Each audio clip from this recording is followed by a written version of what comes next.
Hello everyone, welcome back to my YouTube channel. जैसे कि last episode में आपने देखा था कि गैंगडू की ग्रैनी को ले गए थे हॉस्पिटल। अभी हमें दिखाया जाता है गैंगडू की दादी की तबीयत बहुत ज़्यादा ख़राब हो जाती है। गैंगडू उसके लिए रो रहा होता है और लोगों से लड़ रहा होता है इसे बचा लेना, और वो तो इस टाइम तो मर चुकी थी। उसे मिलवाने भी लेकर आते हैं कि देख लो उसे। वो उसे ये सारी बात बता देता है कि तुम मुझे छोड़ के क्यों गए।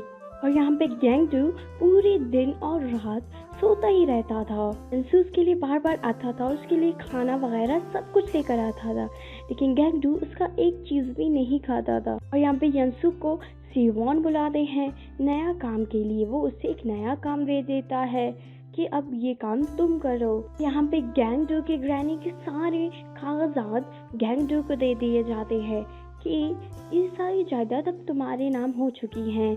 गैंगडू सबकी हर चीज़ उसे दे रहा होता है, यानी मेडिसिन और कर्जे वगैरह। यहाँ पे यंसू फिर से जा चुका था उसके लिए कि गैंगडू यहाँ है कि नहीं। तो वो औरत कहती है कि गैंगडू यहाँ नहीं है। तो यंसू मिंत्रा के पास चली जाती है। मिंत्रा को यह कहती है कि मुझे गैंगडू के लिए परेशानी होती है।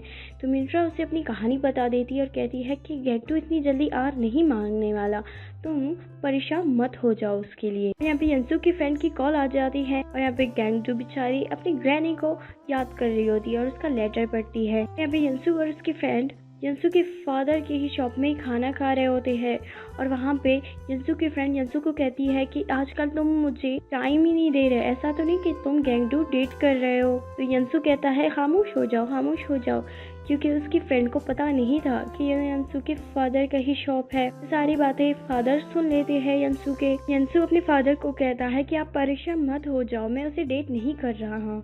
तो यंसू के फादर कहते हैं कि मैं खुश होता कि तुम उसे डेट कर रहे हो, लेकिन इस वजह से खुश नहीं हूँ कि तुम गैंगडू को डेट कर रहे हो। ये सुन के यंसू वहाँ से चला जाता है गैंगडू के घर, उसके लिए नया खाना ले जाता है। ये सब गैंगडू देख लेता है और उसे गुस्सा आने लगता है।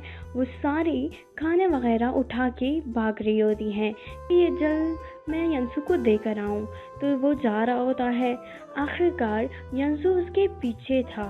वो ये सारी चीज़ें यंसू को देता है और कहता है कि आइंदा मुझसे मिलने की कोशिश मत करना। यंसू बहुत सैड होकर अपने घर चला जाता है और अपनी मदर को कहता है सॉरी, आज तुमने अकेले ही खाना खा लिया। और बाद में यंसू फिर से वही चीज़ को याद कर रहा होता है और कहता है गैंगडू तुम बहुत बुरे इंसान हो, ये पहला बार मैं तुम्हें माफ़ करनी हूँ, आइंदा नहीं करूँगी। यहाँ पे गैंगडू फिर से अपनी ग्रैनी का लेटर पढ़ रहा होता है और बहुत दुखी था। यहाँ पे यंसू को एक आदमी कहता है कि तुम्हारे और सिवॉन के बीच में कुछ चक्कर चल रहा है क्या, कि तुम्हें हर चीज़ मिल रहा है, हर काम।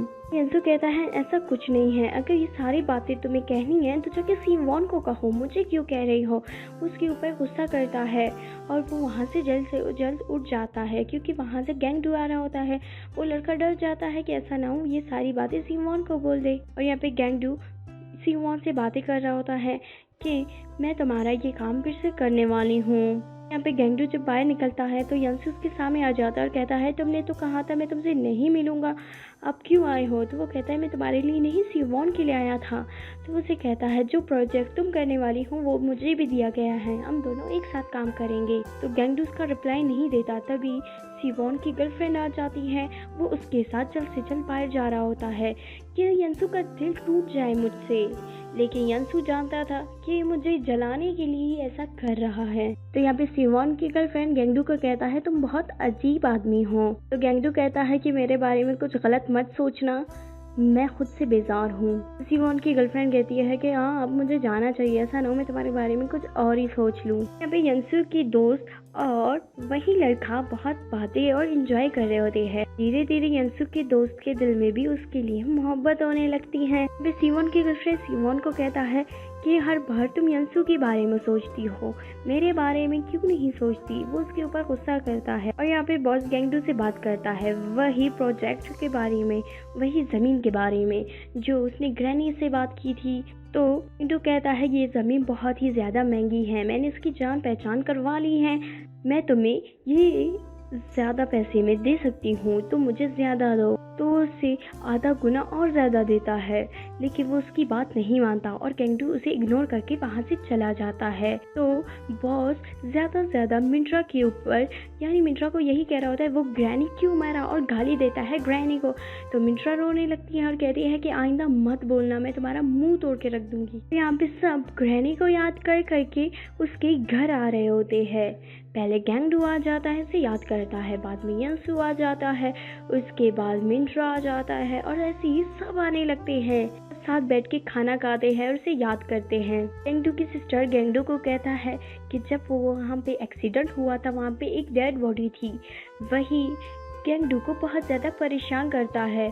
क्या तुम्हें पता है वो बीमार है या उसे कुछ है, तुम्हें पता है वो मेडिसिन लेता है या कुछ पता है? तो यंसू कहता है हाँ, वो ब्लू कलर की कुछ मेडिसिन लेता है।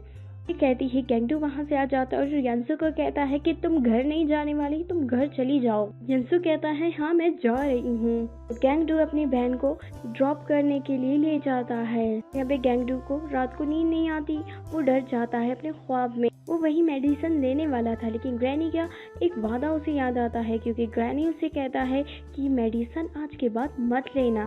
तो वो डर जाता है। यंसू भी वहाँ आ जाता है और उसे कहता है कि तुम डर गई हो, मुझे ये सारी बात बताओ, जब वहाँ पे एक्सीडेंट हुआ था तुम्हें क्या हुआ था?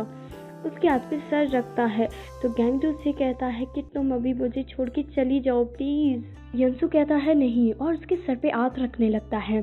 तो गेंगडू उसके हाथ को पकड़ता है और कहता है कि तुम मुझे छोड़ के चली जाओ, वरना मैं तुम्हारा हाथ कभी नहीं छोड़ूंगा। और यहीं भी एपिसोड ख़त्म हो जाती है। अगर आपको वीडियो अच्छी लगी हो तो लाइक करें, कमेंट करें, शेयर करें एंड सब्सक्राइब करना ना भूलें। Bye bye guys.